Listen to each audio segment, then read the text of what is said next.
switch it up the men's. So we have from left to right, we have Roger Federer, who has 20 Grand Slams. Nadal, same amount, 20 Grand Slams, and it seems like half of them are on clay almost. I think he has like 8 or 9 on clay. And then you got Djokovic, who just won the Aussie Open.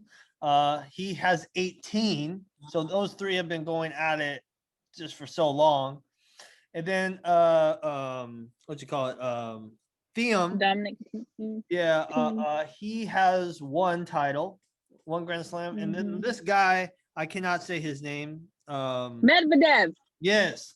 His serve is super ridiculous.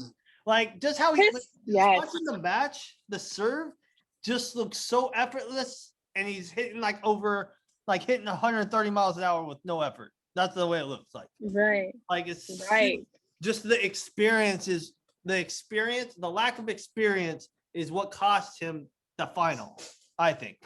Right. Right. What's your take on all these 5?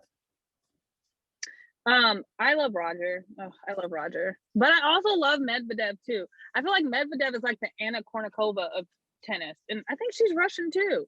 Because, she won all regular titles, but she never got a Grand Slam. And Medvedev has the potential. He's so good. I just don't think he is mentally strong enough. I think he goes into the matches thinking he's gonna lose when he's in a final, especially in the Grand Slam playing Djokovic. So I mean, he has the potential to win, but I just don't know what his mindset is, or if he's just completely exhausted. He's the type of person that will exhaust himself and just keep playing and playing and playing and playing and playing. Yeah, and won't give himself a break. I love Roger. I just love me some Roger. That's all I'm gonna say about Roger. I just love him. Team, Dominic Thiem. He is good. He is so good. He only won the U.S. Open last year because Djokovic got kicked out in the 4th round for hitting a ball chick in the face. Oh yeah, like he hit the ball. Yeah, he didn't even he hit it behind him, and then he didn't realize that the ball chick was behind him, and then it hit her in the throat. And she was dramatic about it. I think that was bogus, though. Right. So they kicked him out. That was not. I didn't like that because he's not looking at her and just hitting her. He's just oh, I didn't see you there type of thing. And they're like, you're out. What? That was to me, like when Tim Duncan got ejected when he was on the bench. What? Yeah. I mean, I guess they hold him to a certain standard, but I mean, you should be. And that's why they got rid of the ball kid, the ball girls and the ball kids on the court, and they just went to Hawkeye. That's why they got rid of them, because of that moment. D, you're dying, bro. What's up? Yeah. Oh, my bad. I didn't mean to hit you in the throat. Accidents happen. You be all right. Jesus Christ. He shouldn't have got banned for that, man. I don't know. With stuff like that, when stuff like that happens in any sport, I'm just like, why y'all gotta be so soft? Why are you standing so close to the court? There has to be some accountability somewhere. Yeah. Right. She was the way she fell and just.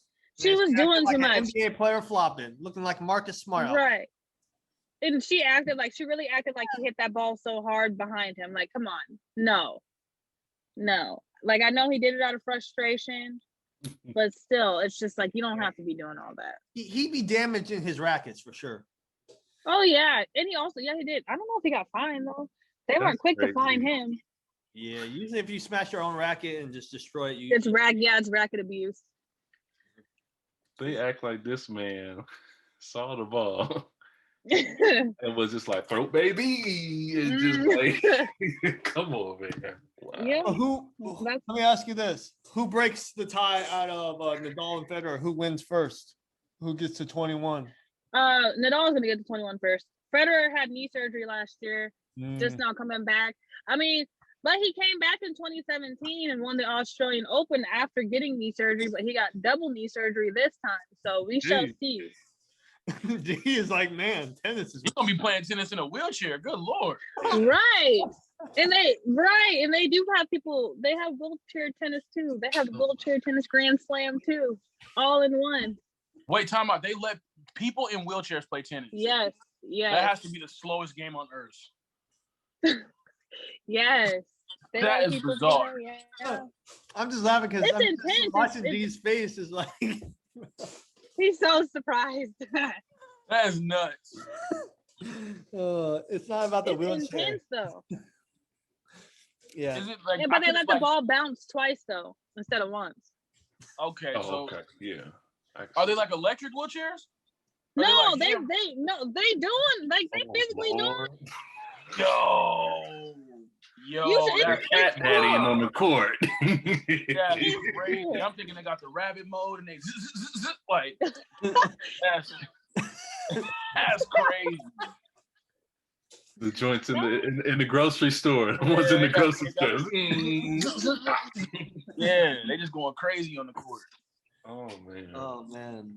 But I was thinking about because when you said Federer, he just had knee surgery. I'm just like all the stopping, backing up, and cutting, and then Yeah. lateral movement. If you think about it, tennis in general, like Ligaments, man. All of that. it might be the most athletic sport Brutal. with just having to change at the drop of a dime and be somewhere Right. and hit the ball. Right. It's tough on your body. It's definitely tough on your body. Really tough. I think. I mean, I went and tried to play tennis and I'm just not good. And the length of the court is just like, I'm not doing all that. That's too much. Do you want me to go all the way up here? No, I'm good. Yeah, I think you might be right, Drew, brother. I think it might be the most athletic sport, just strictly based off of like the wear and tear it does to your body. Because basketball is more about Mhm. finesse, football is more about I think it's more about body, bronze and brains and stuff like that. And then when you look at Mhm. soccer, it's more about cardio, like and stuff like that. Like it's like to me, tennis is like a mixture of like almost all of those. Yeah. 'Cause Yeah. If you don't hit that ball, Well, if and you you don't got to factor in gymnastics too, because you got to do the sliding. And they do crazy stuff to get to the ball over here, hitting the splits just to get a ball back in play Yeah. to make that person hit that one extra ball to see if they get that point. So it's just like, yeah, it's everything. It's a mental game, just like golf. Like that's another thing. Yeah, The biggest is the mental side. I think I get worn out. I get worn out after Serena start messing up. It's like 15-30 and she got 15. Okay, I'm turning the TV off. I'm not doing this today. I can't handle it. It'd be too much. It's so like, I'm over here sweating bullets. I'm like, okay, why did you do that? Why'd you lose your serve? I'm done. I can't do it. I'm not watching it no more. So I couldn't do tennis. I'm not mentally tough like that.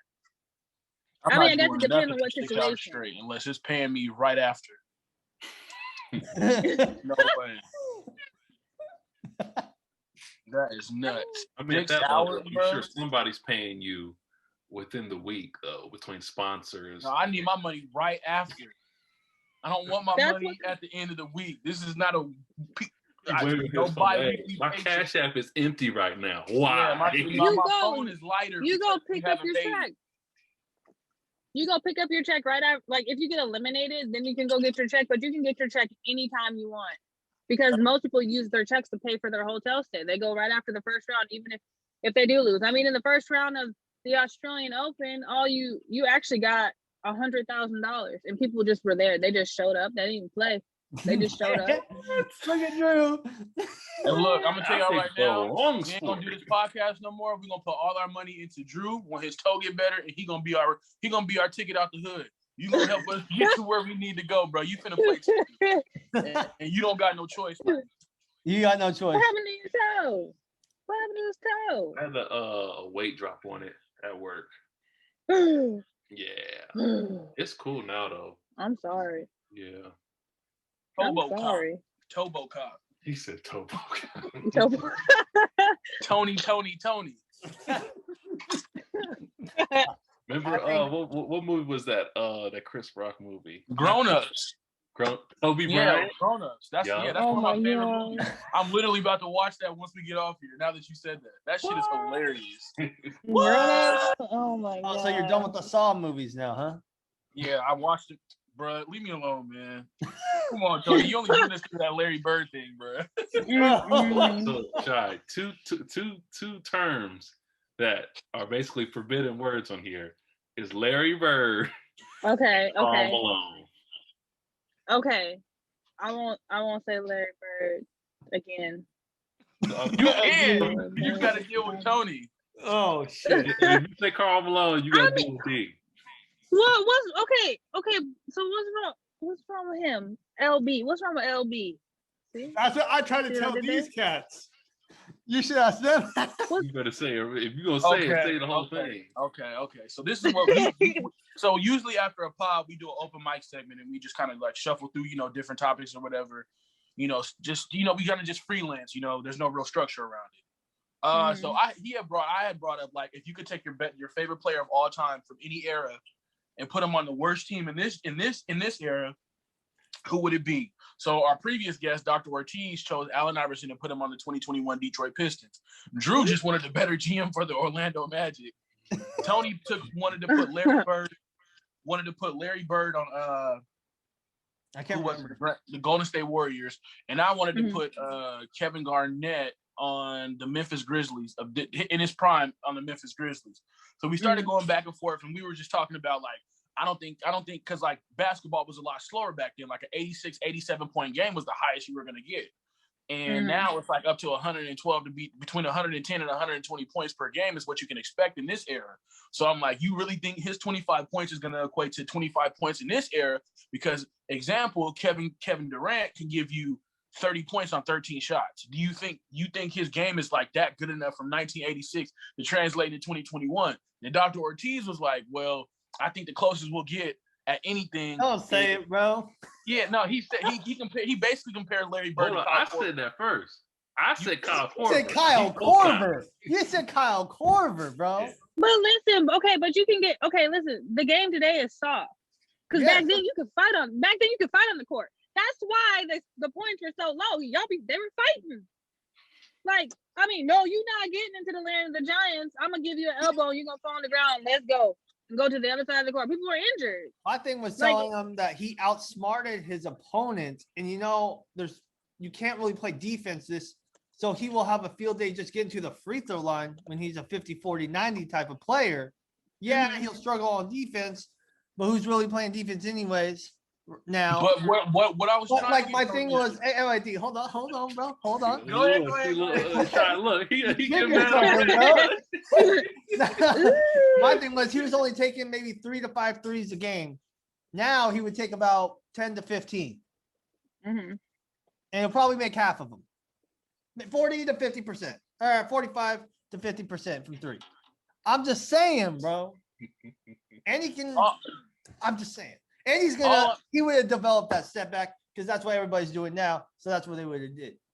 That's the best part about a what if. You never know what's actually going to happen. That's the best part about it. That's but why didn't you Because pick that up last time? If you're Larry Bird, you're taking 10 to 15 threes a game, and you're a 50, 40, 90 player, and he magically creates this step back, and he's playing for the Golden State Warriors. Do you think he's going to be able to fit in a system like that? Do you consider Larry Bird a system player? Because there weren't many back then.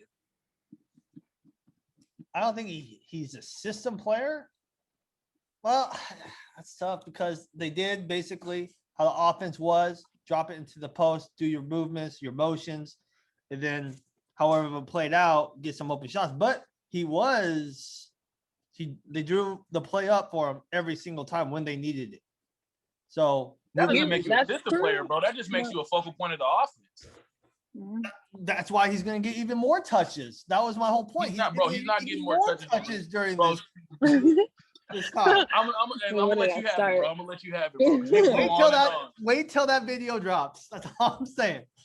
And then you can tell your Karl Malone story real quick. Long story short, I'll keep it short and sweet. I don't want to put the man on blast, but refer to the ESPN article that came out. Okay, so there were. I wish I had it on hand, but I don't. I used to have a giant poster that said I hate Karl Malone, but basically to make a long story short, Karl Malone is a terrible person. He got an underage girl pregnant and tried to deny it for an extremely long time. When he played for the Lakers, I believe when it was Gary Payton, Karl Malone. Was it? Did Vlade Divac was playing for the Lakers at the time too, right? Or was it somebody else? Mhm. Well, He was part of the Kobe trade. Not while Karl Malone was there. No, Vlade was like Showtime Lakers. yeah, Okay, he was part of the trade to get. I'm thinking of LA. Draco. I'm thinking of the other dude. What's his name? Darko Milicic? Greg Ostertag, you was gonna say? No, Darko. He was dude that terrible. Yeah, the dude that was the number one pick. That's what I was thinking of. But no, he he tried to holler at Kobe's wife right in front of him. Yeah, but that's Oh. Yeah, so yeah, Karl Malone is a terrible human being. Great basketball player, awful human being. The Yeah. name of the article is Karl Malone falls short as a father. He's denied his kids for 15 years, for a very long time. Jeez. yeah, it's pretty bad. It's pretty bad. But let's We move don't to the next topic.